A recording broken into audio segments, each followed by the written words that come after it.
All right, just had to make sure I'm recording this time so I don't completely mess up a whole nother video like the last one. Hey guys, how's it going? And welcome back to another video. Today, we are going to be diving into the brand new 2022 Tundra that is coming out, and we're going to be giving our opinion on all of the new things that they've implemented to this new truck. Because let me tell you, this is a new truck.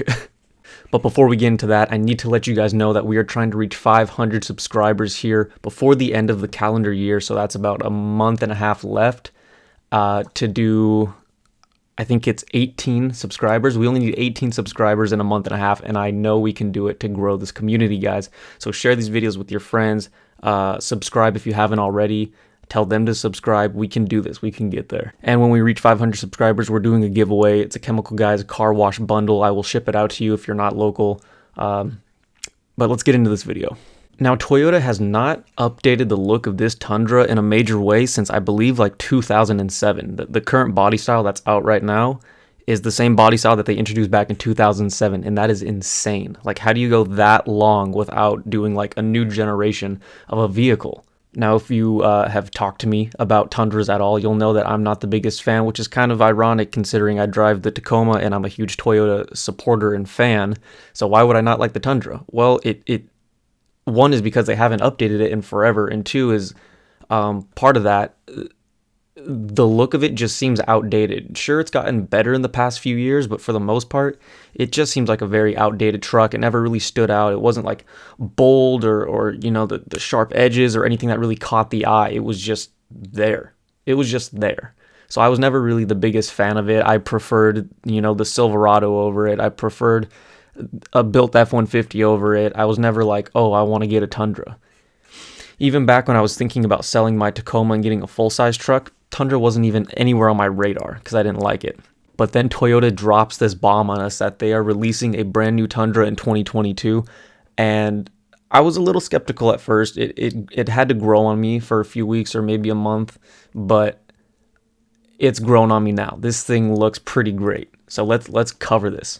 So right out the gate, they are taking away the V8. Now, I don't think Toyota was ever known for their V8 or anything, so it's not too big of a letdown, especially with the way that the automotive industry is moving nowadays, with slowly getting rid of the V8s and going for more like fuel-efficient, higher power V6 type configurations.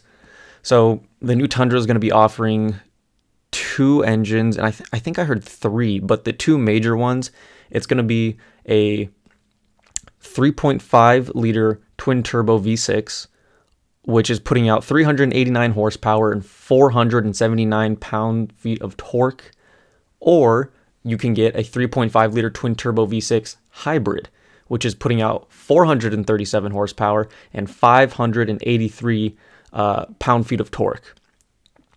Now, they say a 3.5 liter, but I think technically it's a 3.4 liter. It's 3,445 cubic centimeters. So if you're following the rules of math and you round down, it's going to be a 3.4. But I think Toyota came out and said, like, yeah, we know it's a 3.4, but it's just better for branding to say 3.5. So we round it up.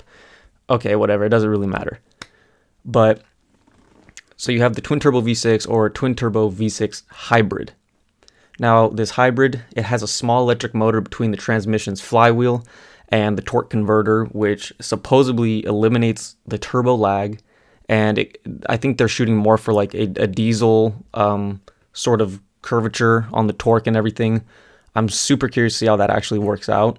But it's electric up to 18 miles per hour, and then it switches over. So I trust Toyota in their engine development. As we've seen, their engines are built pretty strong and pretty reliable. So I think their R&D is pretty great. So I'm going to trust that they know what they're doing with these engines and making the switch from the V8 to these twin turbos and twin turbo hybrid setups. Transmission that's coming in these, I don't know if there's multiple transmissions, but the one that I've been finding is the 10-speed automatic transmission.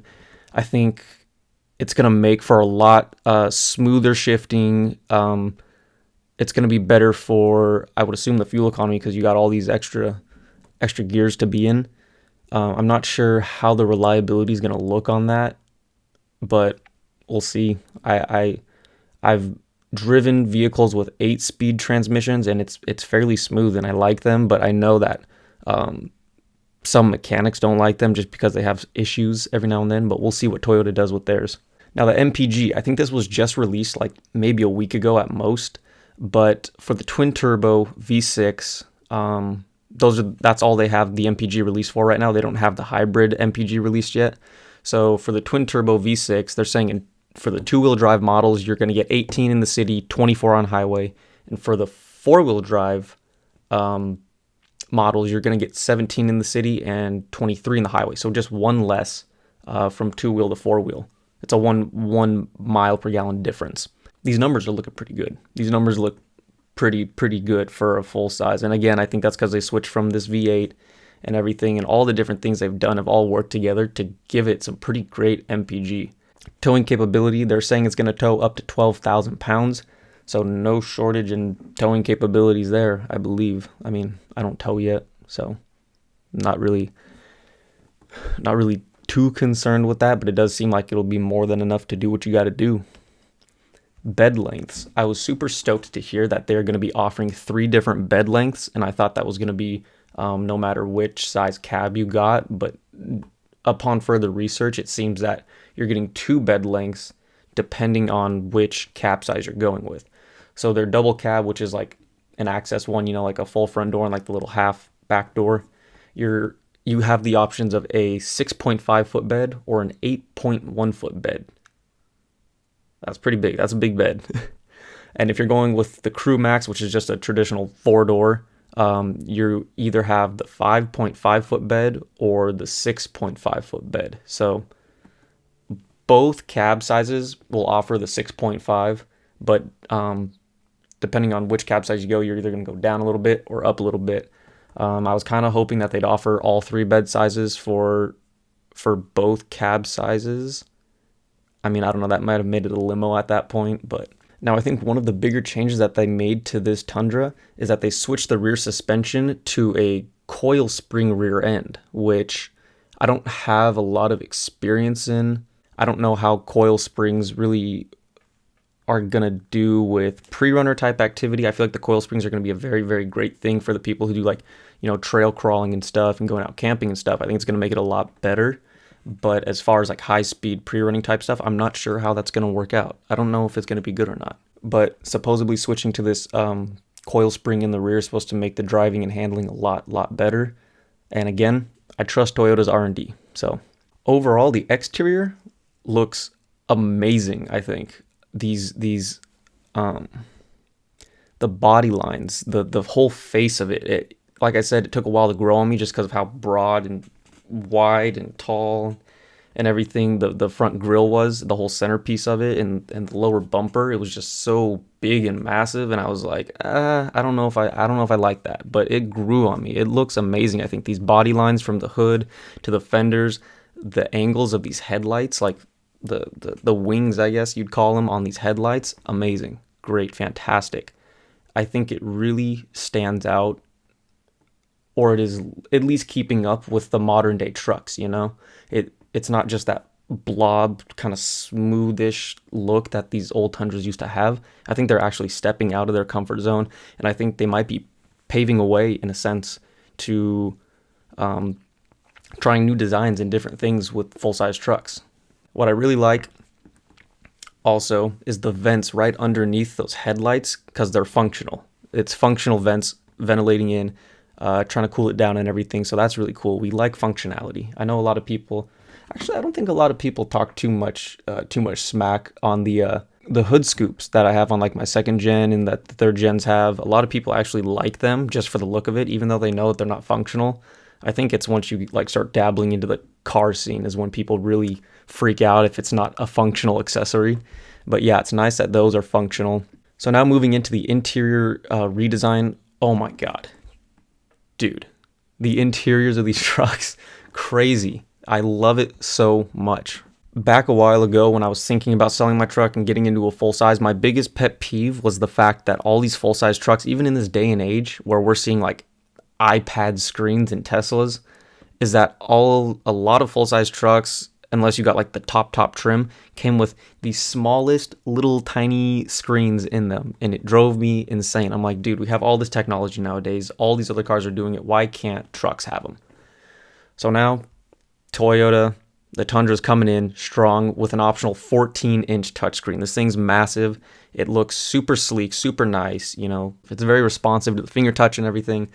It's super cool to see that they're actually integrating that, and that interiors on full-size trucks are finally getting modernized, if that's a real word. If you don't get the 14-inch touchscreen, it comes with a standard 8-inch.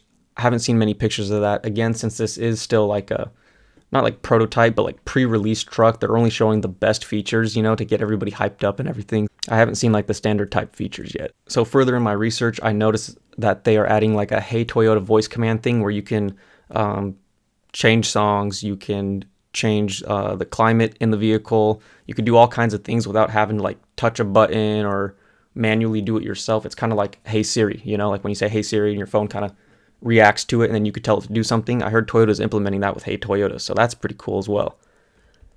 The huge, large center console / armrest thing, fantastic. It's not that you ever run in, or at least I've never run into the problem of like bumping someone's arm on that thing, but this thing's huge. You have your own respective armrest strips, and you have that soft touch leather, which we'll get into in a little bit. And inside, huge compartment, fantastic. And bridging the gap between the dash and that, you have a nice control center, the nice big shift knob, which I like a lot more than like the handle that trucks have. Shift knob, fantastic. And now Toyota's starting to implement different drive modes. So it has a knob right there where you can select different drive modes. I think theirs is called crawl or something like that. Not that anybody ever had a problem with just off-roading and mobbing it in one driving mode, but it's great that we have different selections now and different modes to choose from, which can, you know, adapt the truck to different ways. Aside from that, I think they steered away from their dial that switched it from 2 to 4-wheel drive, and they have like a little button switch that you can flick back and forth for it.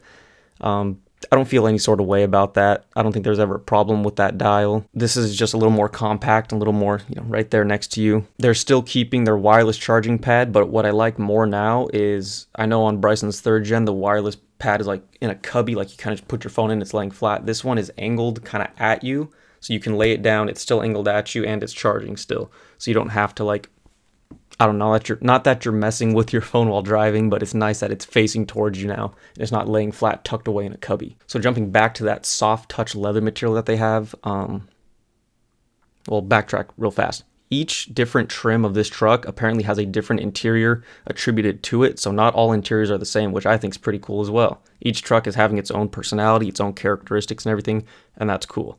But in some of these trims, they have that soft touch leather where it's like leather and you push it, it's kind of like plush, like a memory foam almost kind of thing.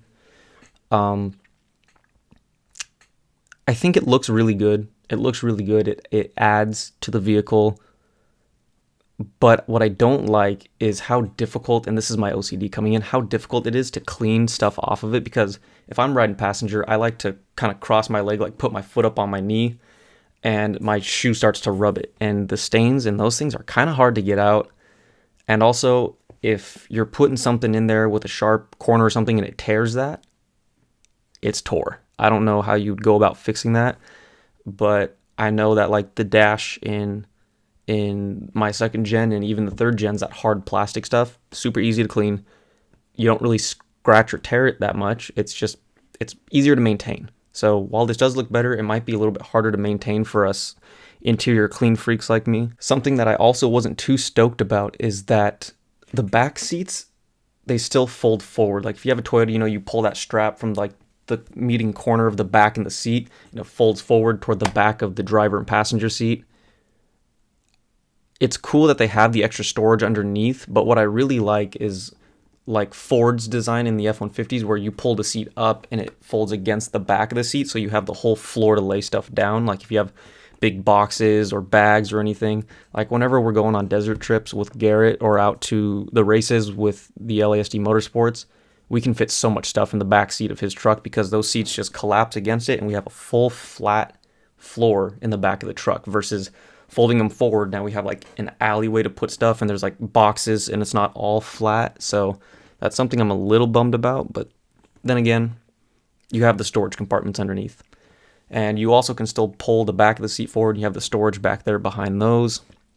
That's very cool. I really do like the storage in Toyota trucks. Another huge technology upgrade that they have on this interior is that the gauge cluster is now, they have an optional 12.3-inch digital instrument cluster. It's not just the gauges. You have all kinds of readings on both sides. Something's in the middle. I forgot what it is, but it's a beautiful cluster, and I'm not sure what the standard is, since that is the optional 12.3-inch. I'm not sure if the standard is still digital, maybe smaller, or if it goes back to like normal gauges.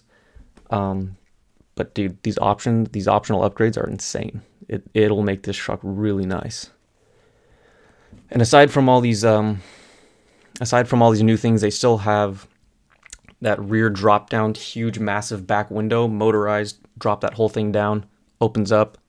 They now have a panoramic moonroof, which is also electronic. You can open that up. Really nice, especially for those people who are going to be, camping in their trucks or doing trails or something. You can see out the roof. Very nice. And to wrap all of this interior niceness up, they're going to have wireless Apple CarPlay. Now, I know that Toyota introduced Apple CarPlay a few years back, but I'm not sure if it's wireless. I know in some vehicles you have to plug in the phone for Apple CarPlay to sync up and everything. I don't know if they've implemented wireless or if this is the first year, but I think that's going to be a huge plus in itself too. So before we jump into the higher trim levels here, I just want to say overall, I'm loving this truck so far. I haven't seen a single thing that I really hate about it, except for maybe that seat folding thing. But again, that's not too big of a deal. You still have all the storage. So I'm loving this truck so far. I'm loving everything about it. Part of me is really thinking now, like, dude, in the next few years, I'm going to be buying one of these trucks. My full-size adventures have switched from Chevy and have completely switched over to Toyota now, and I'm all for it. I'm on board for it. So let's jump into the icing on the cake, guys. We know what we're all here for. The TRD Pro, okay? TRD Pro. Now, I've gotten into it with people before and voiced my opinion on how much I do not like the TRD Pro. As some of you may know, I had originally owned a second-gen TRD Pro, which was unfortunately in an accident. I did a whole video about that. You can go watch that. But after I got out of the TRD Pro and more into the off-road world, I realized how much of a ripoff the TRD Pro kind of is. Yeah, it might be good for the, like the weekend warrior who wants to do some trails and stuff and keep it all from factory, not mess with too much stuff. Okay. But with the stuff that I was doing, I didn't really see that price difference to be worth it, The price difference that it is, you can put way better parts on it for stuff that I was doing, like the high speeds, flat desert, high desert type stuff. But TRD Pro has come quite a way since then, since I've owned my TRD Pro. With this new Tundra TRD Pro, it's a wider body. I'm not sure by how much, but it is wide enough now to where this truck actually requires the 3 ambers in the grille or the hood scoop, whichever it is, like the Raptors do. I know a lot of Toyota people love putting those ambers in, the 3 Raptor-style ambers, for aesthetic. But now it's actually required and functional, so that's pretty cool. On top of that, 18-inch forged BBS TRD Pro wheels. I love that they partnered, or now TRD Pro partners with actual great brands like BBS and getting fantastic combination company crossover stuff. So wrapped around those 18-inch forged BBS wheels, you have 33-inch Falcon Wild Peak AT3Ws. Fantastic tire. Bryson's running them. I think they're great. And they're doing a 33-inch, which is pretty cool. Again, full size maybe could have pushed to 35 because mid-size can run 33, and I think full size should run 35. Personal opinion, but we'll get into that in a little bit. Again, this still comes with the TRD Pro grille, still running that Toyota name in it. But now they've integrated a light bar right below that, like a full single row light bar is integrated in. And in the lower bumper, they have 2 LED light strips also. So a lot of lights coming on the front end of this. They got their TRD Pro skid plate still. And when you switch the interior, like I said, the interior for each trim is different. So the TRD Pro is getting a bright red camouflage interior, which I think looks pretty sick. I'm not going to lie, it's pretty cool. And aside from that, on the fenders, those little plastic fender flare strips, they're going to have a textured black camo on that, which I think is pretty cool as well. Now, they don't dive too much in on the suspension. Again, this is one of the things I don't like about the TRD Pros. I think it's not too big of a lift, maybe like an 1.5 inch lift, but they are going with reputable brands now. They have Fox shocks in them versus just like their own Bilsteins with the coils that they develop. So would I get it? They're better than they used to be. The TRD Pros are better than they used to be, but I still don't think I could justify that price difference until you look at what they just released at SEMA, which is the Desert Chase package. Now, I'm not sure if this is going to be actually coming to life because it's a pretty bold step for Toyota, but let's take a look at what it offers. So the Desert Chase package, TRD now develops their own long travel kits. It's a plus 2 inch on each side. They have their own TRD boxed uppers and boxed lowers. They are throwing in Fox coilovers with remote reservoirs in there. They don't give the specs, I believe. I haven't found them anywhere, but they're not giving the specs on, the shock dimensions or anything. But it's a coilover with remote reservoirs. That's a big step alongside the 2 inches on each side, boxed uppers and lowers that Toyota's developing on their own. And now with this extra 2 inches, they throw on fenders. They throw on actual like aftermarket fenders, which I believe they developed themselves too. But instead of fiberglass, they're carbon fiber, I heard, which is pretty interesting. So it's 2 inches on each side. And the way that they angle it with the headlights, now that it's wider, oh, it looks so beautiful. You got to look at that corner of the headlight that goes into the fender. Beautiful. I believe they paint those fenders and leave a strip of carbon fiber where that textured black camo is on the TRD Pro. Bed size fenders, aftermarket, fantastic, wider. Now they switch from the BBS wheels and go with actual Method race wheels. They look fantastic. They have black Method race wheels, and they're wrapped in a 37-inch General Grabber tire, guys. I was saying I'd be happy with 35. They stepped it up to a 37 and a General Grabber on Method wheels. This is what I think the TRD Pro should be, and this would definitely justify the price because you're actually getting fantastic parts and companies all on this. Now, aside from all that, front and rear bumper, custom made tube bumpers. They look really nice. They fit the body line. They look super like pre-runner style. And on that front bumper, they have 4 big rigid lights. Again, they're working with great brands now. They have rigid lights on this as well. They have their skid plate underneath still. Along the side, rock sliders. Okay, it adds to the look. It's functional. It looks great. Now, if you wrap around to the bed, this is where things get super interesting. They have a full chase rack in there. And again, since this was like a SEMA hype vehicle, I'm not sure how much of this is actually going to come to production, but they have a full chase rack back there. Those 4 rigid lights that are on the front bumper, they have some up on top now, which is also on one of those electronic racks that you can lay them down. So if you're not using them and you want that wind resistance and noise gone, lay them down with the flip of a switch or a button. I'm not sure yet. They have 2 mounting spots for spare tires on each side, which I love because they're the kind that sit on the rack and kind of bolt in, so they're just cleanly put to the side and held in place very well. They have mounting spots for jerry cans. They have a mounting spot for a full-on jack. They have mounting spots for like those Max Trax track pads to get you out of like sand and silt if you get stuck. Again, I'm not sure how any of this is going to work out, but I really hope it does come to production. And something I didn't see in these videos when I was watching them do my research on this Desert Chase is the interior. When I look at these pictures, I'm seeing that there's like a CB radio installed and one of those Switch Pro little panels with all the like lighting buttons that look super clean, and it's mounted super clean too. Even on top of the vehicle, you see an antenna. So I'm not sure if, again, this is all SEMA hype type stuff. I don't know what's actually going to come to production. I just don't know if any of this is going to come to production or how it will or when it will, because again, this is a pretty big step for Toyota to do. This is pretty bold for them. This is really,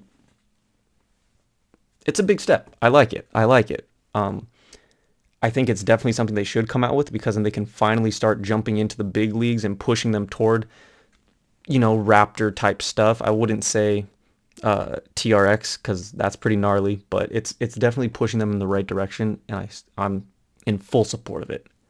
So guys, that's all I have for you today. Overall, I think it is a fantastic truck. I'm super excited for it to come out. It's definitely changed my mind on what full-size truck I want to get in the future. It looks great. They have a lot of uh, potential great things coming out with this Desert Chase package or truck. I don't know what it's going to be, but they're heading in the right direction.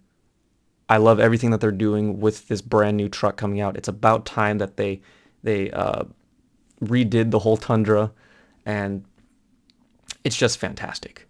Let me know in the comments what you guys think about the new Tundras, anything about it, engines, different trims. What do you guys think? Let me know. And again, guys, let's get to 500 by the end of the year. I know we can do it. So thank you for watching. Make sure you subscribe, like the video, comment what you think, and share it with somebody. I'll catch you guys in the next video.